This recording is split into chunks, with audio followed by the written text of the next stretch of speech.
भाग्यलक्ष्मी में इस वक्त कहानी तेजी से आगे बढ़ रही है।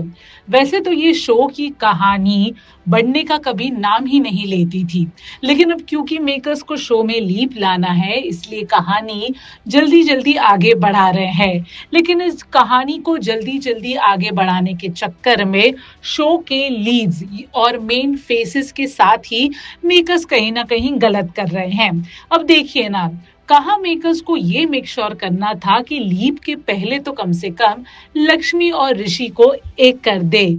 पूरे शो के दौरान लक्ष्मी और ऋषि हार्डली कभी एक हो पाए हैं और पति पत्नी के रूप में रह पाए हैं। लेकिन शो में लीप आने से पहले यानी जाते जाते भी मेकर्स ने ऋषि और लक्ष्मी को लगता है अलग करने का ही फैसला किया है। जैसे कि आप सब जानते हैं कि शो में नीलम की मौत हो जाएगी। नीलम को मारने वाली और कोई नहीं बल्कि मलिष्का और अनुष्का ही होंगे। दरअसल नीलम को मलिष्का और अनुष्का का सच पता चल जाता है। उसे ये पता चल जाता है कि कैसे इतने सालों से मलिष्का और अनुष्का मिलके पूरे घर को बर्बाद कर रहे हैं। नीलम को पता चल जाता है कि जिस लक्ष्मी को वो हमेशा गलत समझती थी, दरअसल वो लक्ष्मी ही थी जिसने हमेशा उसके और उसके परिवार की रक्षा की है, और जिस मलिष्का को वो अच्छा मानती थी वही हर बर्बादी की जड़ है।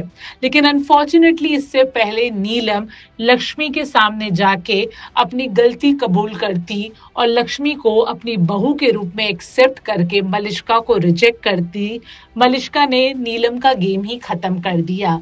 मलिष्का इतनी ज्यादा गिर गई कि पहले तो वो सिर्फ प्लानिंग प्लॉटिंग करती थी, लेकिन अब मलिष्का मर्डरर भी बन गई।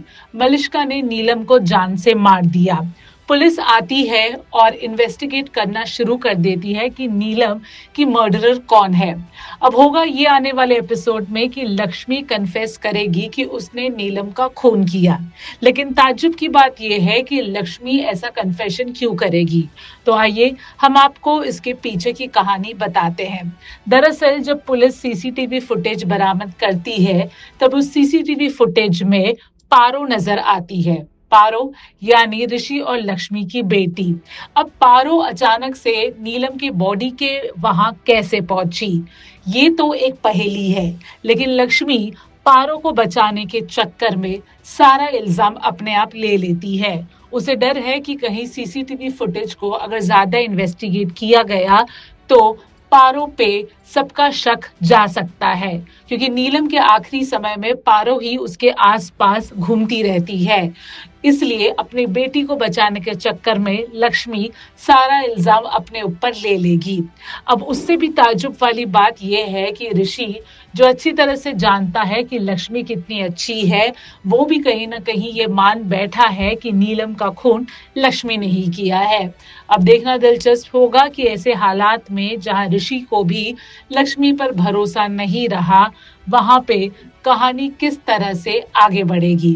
बॉलीवुड और टेलीविजन के एक्सक्लूसिव अपडेट के लिए हमारे चैनल फिल्मी बीट को सब्सक्राइब करना ना भूलें और हमें फेसबुक पर भी जरूर फॉलो करें।